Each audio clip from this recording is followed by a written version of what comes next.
à tous d'être là. Merci Michel Serres d'être parmi nous. Je pense que, au nom de tous, j'exprime l'opinion de chacun en disant que c'est un réel plaisir de vous accueillir à Nantes et aux Utopiales.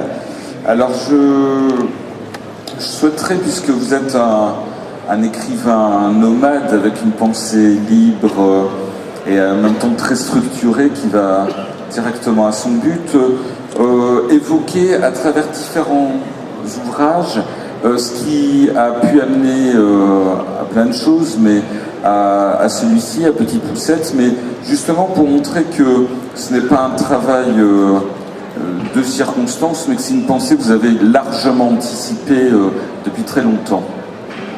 Tout le monde pense que je parle des nouvelles technologies seulement depuis Petite Poucette, ce n'est pas vrai, puisque dès les années 60, j'avais écrit plusieurs livres qui s'appelaient Hermès, et Hermès est le dieu de la communication, vous le savez, c'est le dieu qui, en Grèce, était le messager, et à cette époque-là, déjà, dans les années 60-61, je pensais qu'il y avait déjà une sorte de transformation assez profonde de la culture, et que les problèmes de production qui étaient majeurs à partir de la révolution industrielle étaient en train de virer et qu'on pouvait prévoir une culture de la communication.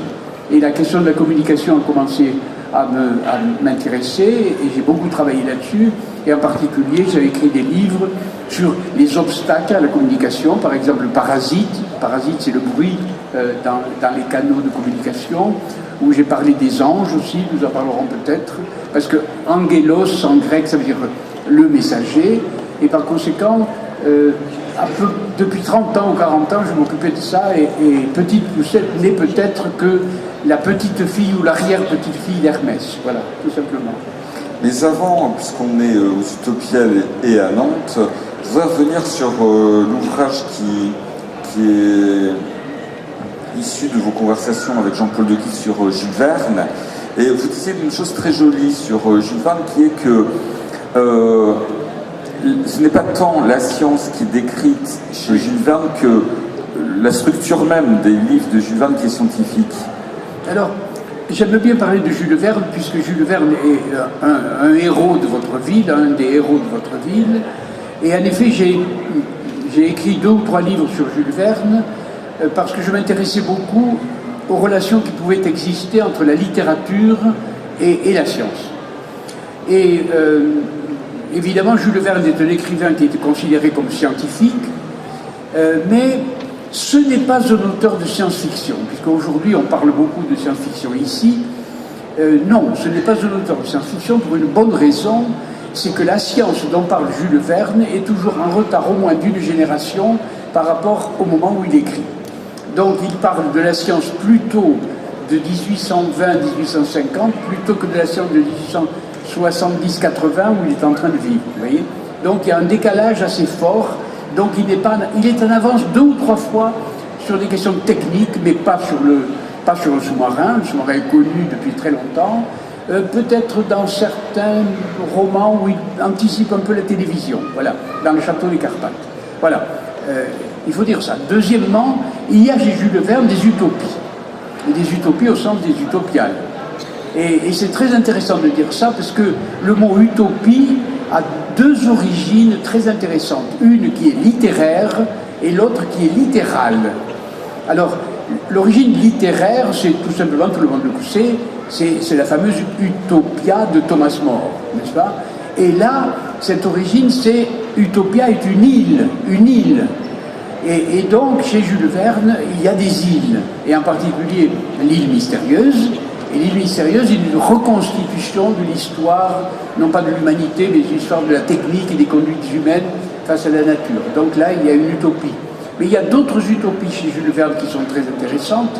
C'est Les Naufragés du Jonathan, par exemple, ou d'autres romans de ce genre, ou Les 500 millions de la Bégomme, où il y a vraiment une utopie politique, au sens déterminé. Mais j'ai dit, voilà, ça c'est des origines littéraires. Et dans l'origine littéraire, utopie est une île. Alors l'île mystérieuse est une utopie, très bien. Mais il y a aussi une origine littérale. Et pour ceux qui savent encore, c'est encore une science un peu oubliée, qui savent un peu de langue grecque, tout le monde sait que utopie veut dire non-lieu. Ouk en grec ça veut dire non, et topos ça veut dire le lieu. C'est donc un non-lieu. Mais est-ce qu'aujourd'hui on a des utopies? Eh bien, je suis content d'être là à Utopial parce que j'ai justement écrit Petite Poussette. Et si vous regardez les technologies dans lesquelles travaille Petite Poussette, et nous-mêmes et vous tous devant moi, c'est dans ce qu'on appelle le virtuel. Et le virtuel, c'est pas du réel. Le virtuel, c'est pas du réel. C'est donc un non-lieu. Et tout à l'heure, en parlant de Petite Poussette, je souhaite revenir sur le mot utopie, parce que précisément, il y a quelque chose comme une utopie dans le livre Petite Poussette. Voilà. Alors, je fais le pont là entre mon travail sur Jules Verne et sur Petite Poussette. La transition est magnifique en parlant de pont, puisque dans l'art des ponts, qui pour moi est un de vos ouvrages les plus remarquables, vous dites déjà, nous aimons, vivons, existons dans le virtuel, aussi réellement que dans le réel. Et l'art des ponts, justement, cette fois-ci peut-être plus dans la relation humaine, dans la relation au monde, parle déjà de façon visionnaire de tout ce qui est passerelle, filtre, lien entre les gens, avec le monde et avec les idées. Et là, on est déjà dans cette relation que vous allez approfondir dans Petite Poussette. On est à la fois dans Jules Verne et dans Petite Poussette. C'est-à-dire dans Jules Verne, pourquoi?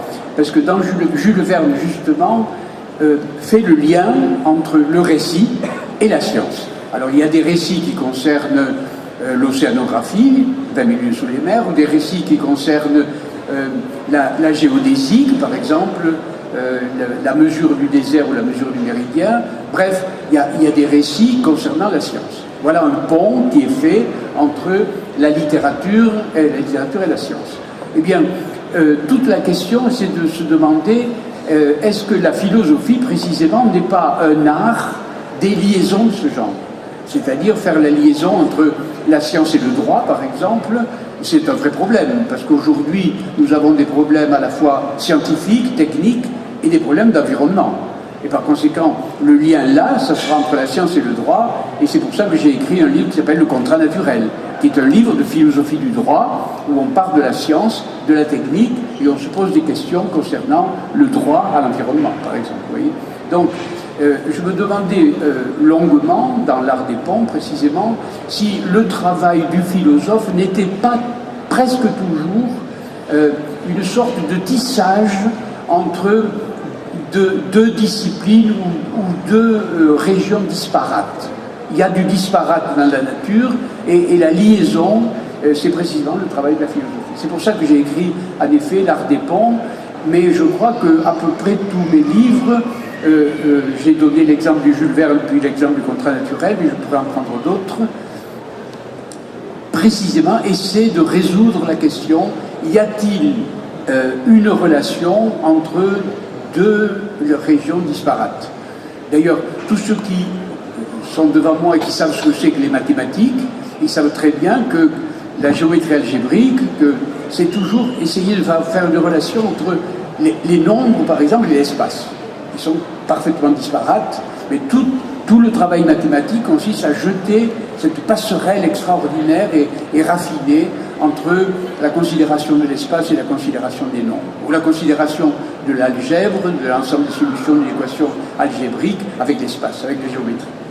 Et donc, l'idée de tisser des relations est peut-être plus générale encore que la philosophie, c'est-à-dire c'est le travail de la pensée elle-même. Vous dites d'ailleurs, et là on rejoint le travail du philosophe, mais aussi la volonté de l'homme, vous dites précisément, pour rebondir sur vos propos, dans l'art des ponts, j'ai tant espéré construire passages et ponts entre savoir et récit, philosophie et art, science dure et douce, raison et religion, hominescence, on en parlera, et humanisme. Et justement, bon, vous êtes épistémologue, vous êtes philosophe évidemment, écrivain. Est-ce qu'il n'est pas difficile, est-ce que c'est pas l'activité d'une vie de construire justement un îlot comme c'est une convergence de tous ces ponts? Mais c'est